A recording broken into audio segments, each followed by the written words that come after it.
Уважаемые студенты, доброго времени! Меня зовут Гузель Миниахметовна Юламанова. Я хочу с вами сегодня поговорить на тему о формах физических упражнений для студентов. Вы, наверное, сейчас думаете о том, что нам это не интересно, это уже общеизвестно. Но моя задача сегодня вас переубедить в этом. Я хочу сказать, что физические упражнения – это ключ к хорошему самочувствию, здоровью и уверенности в себе. Я хочу вам раскрыть тайну о том, что если вы регулярно занимаетесь физическими упражнениями, то вы входите в тайну, в новый мир, мир новых ощущений, восприятий, здоровья и уверенности в своих силах и в своих возможностях. Естественно, для того, чтобы начать заниматься физическими упражнениями, вы должны знать, какие именно виды физических упражнений нужны.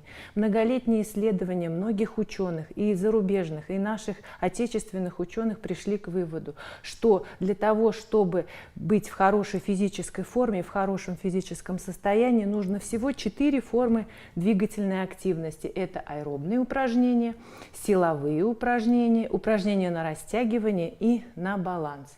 Теперь я вам раскрою немножко об аэробных упражнениях. Выполнение аэробных упражнений заключается в том, что когда вы их выполняете, вы достаточно потребляете кислорода, который вам необходим.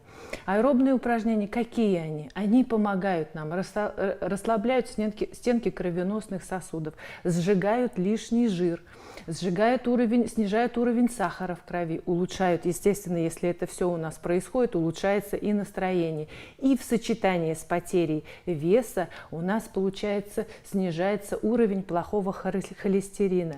Но я вам хочу сказать, что вот эти вот все процессы происходят только в том случае, если ваша двигательная активность происходит при режиме ЧСС 120-130 ударов в минуту. Какие же это аэробные упражнения? Посмотрите, пожалуйста, аэробные упражнения – это у нас езда на велосипеде, быстрая ходьба, бег трусцой и плавание. Вот эти вот разновидности аэробных упражнений. Следующий вид упражнений – это силовые упражнения. Силовые упражнения нам нужны потому что мы с возрастом теряем мышечную массу. И поэтому необходимо еженедельно включать силовые упражнения. Для чего же нам нужны силовые упражнения? Во-первых, силовые упражнения стимулируют рост костей, снижают уровень сахара в крови, помогают в контроле над лишним весом, улучшают осанку и баланс. Какие же разновидности силовых упражнений мы знаем? Это различные приседания, отжимания, подтягивания и так далее. Самое главное, при выполнении упражнений на силу важно исполнять эти упражнения с правильной техникой. Если техника будет неправильна, то мы можем только повредить. Например, при выполнении приседаний вы должны приседать с прямой спиной, живот подтянут и как будто бы садимся на стул. Обратите внимание, самое важное, при приседании колени не должны выходить за носок. Это первый признак, если при переутомлении у вас колени выходят за носочек, и тогда, получается, мы травмируем коленный сустав. И так далее, все упражнения. Самое главное, когда вы выполняете упражнения на силу, после их выполнения вы обязательно должны почувствовать усталость в тех мышцах, на которых работали. Именно в те мышцы. А иногда, если вы, например, выполняете упражнения на пресс, и если у вас устали мышцы шеи, значит, опять-таки техника выполнения данного упражнения была выбрана неправильно. Следующий вид упражнений – это упражнения на растягивание. Это прекрасные упражнения. Хочу вам порекомендовать после беговых упражнений, после силовых упражнений обязательно нужно выполнять упражнения на растягивание. Почему? Потому что при выполнении силовых упражнений мышцы напрягаются, набираются крови, кровоснабжение увеличивается, и они сами увеличиваются. Если вы будете выполнять упражнения на растягивание, то мышцы приобретают красивую форму, ваша фигура становится красивой, эффектной. И еще для чего нужны? Делает мышцы более эластичными упражнения на растягивание. И также увеличивается диапазон двигательных действий, то есть вы легко, свободно двигаете своими своим телом, уменьшает боль и уменьшает риск, естественно, получения травм. Самое главное, при выполнении упражнений на гибкость, я вам хочу сказать, что при выполнении этих упражнений вы должны на максимально растяженном состоянии мышц удерживать их минимум 20 или 30 секунд. Только тогда разогретые мышцы примут такую вытянутую красивую форму. Какие же упражнения? Наклон к прямой ноге, поза треугольника. Пожалуйста, посмотрите, поза треугольника. Это все тело должно быть во фронтальной плоскости. Живот подтянут, грудь раскрыта, колени выпрямлены, подтянуты. Упражнение полностью, и нужно удерживаться в этом положении. То же самое, когда вы делаете выпад, вы уже знаете, что нельзя, чтобы колено выходило за носок. Это травмоопасно.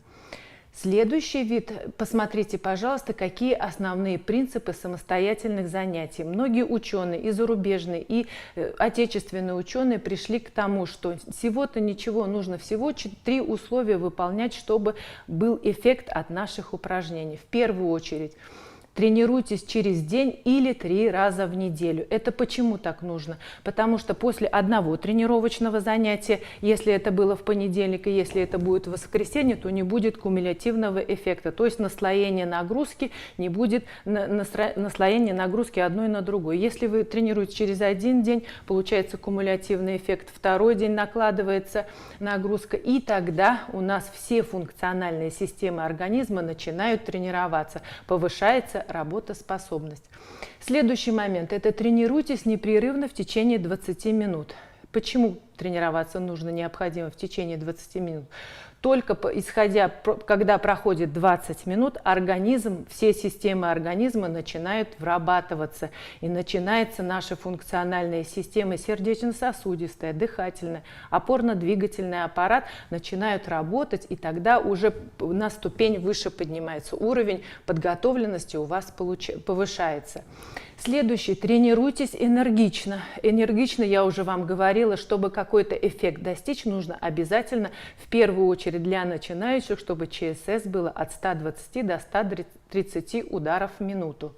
Но обязательно следить за своим дыханием. Почему за своим дыханием? Каким образом следить за своим дыханием? Например, при выполнении силовых упражнений вы должны делать вдох, когда вы расслабляетесь. То есть при выполнении приседаний, когда вы садитесь, это у нас расслабление. Вы делаете глубокий вдох. Когда вы напрягаетесь, то есть встаете уже, вы делаете выдох через нос глубокий. И таким образом всегда на расслаблении вдох, на напряжении выдох вы должны выполнять. Следующее у нас. Я вас хочу познакомить с одним из разновидностей бега. Бег и ходьба – это режимы бега, какие использовать необходимо и удобно для вашего прекрасного самочувствия. Первая зона – это зона комфортная. Это именно для нас, для тех, кто только начинает заниматься. То есть бегун себя чувствует легко, свободно, легкое тепло по всему телу идет, дыхание ровное, спокойное, вдох через нос, выдох через рот. И получается, что ноги работают легко и свободно. И хотелось бы еще добавить скорость. Это у нас частота сердечных сокращений 120-130 ударов в минуту. Есть еще различные при увеличении зона некомфортная, а зона сложная уже, поэтому пока это не будем рассматривать, мы рассмотрим следующую форму двигательных действий. И чем полезна круговая тренировка? Мы познакомимся с круговой тренировкой. Круговая тренировка нам экономит время. За счет чего экономится время? За счет того, что мы отдыхаем очень мало времени и, получается, по кругу выполняем различные упражнения. Тренирует дыхательную и сердечно-сосудистую систему. То есть мы можем выбрать такие упражнения аэробные, например, прыжки со скакалкой, беговые упражнения, которые будут тренировать сердечно-сосудистую систему. Также при выполнении интенсивной нагрузки, получается, если мы будем включать еще и анаэробные упражнения, то у нас будет снижаться вес.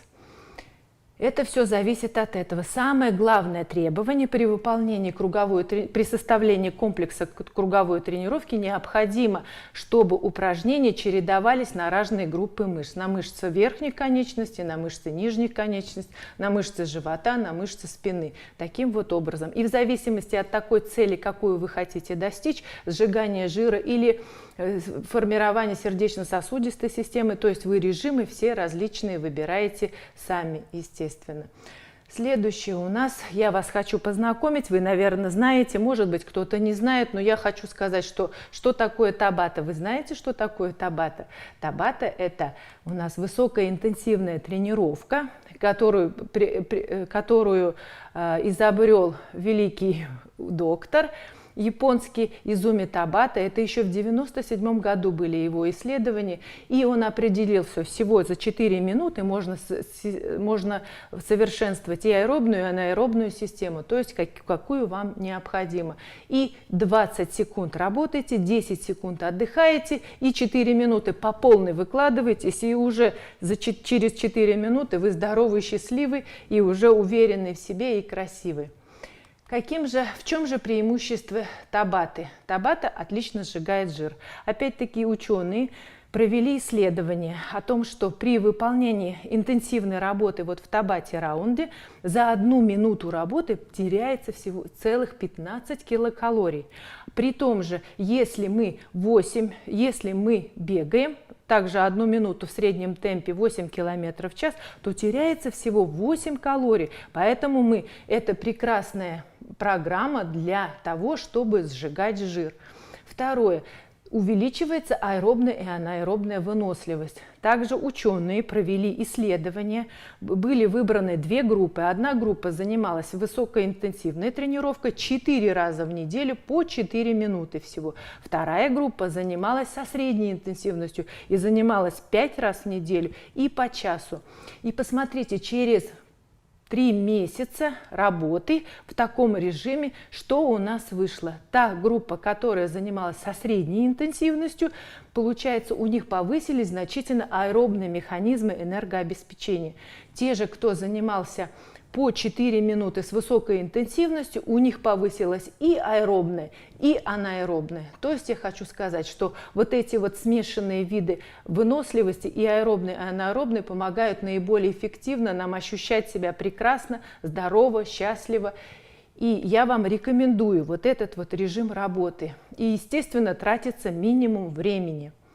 Следующий. Как заниматься тут табата? Естественно, конечно, мы же знаем, что надо, во-первых, сначала хорошо размяться для того, чтобы выполнить высокоинтенсивную нагрузку на пределе своих возможностей. И выложиться по полной, то есть частота сердечных сокращений, если вы здоровы, минимум должно быть 160-170 ударов в минуту. И соблюдаем время интервалов. Работаем 20 секунд, 10 секунд отдыхаем. 8 раундов может быть.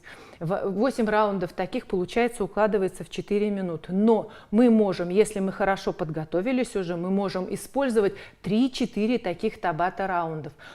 И это будет тренировка всего 15-20 минут. Но нужно обязательно помнить, что отдыхать между табата раундами 4-минутными 1,5-1 минуту обязательно.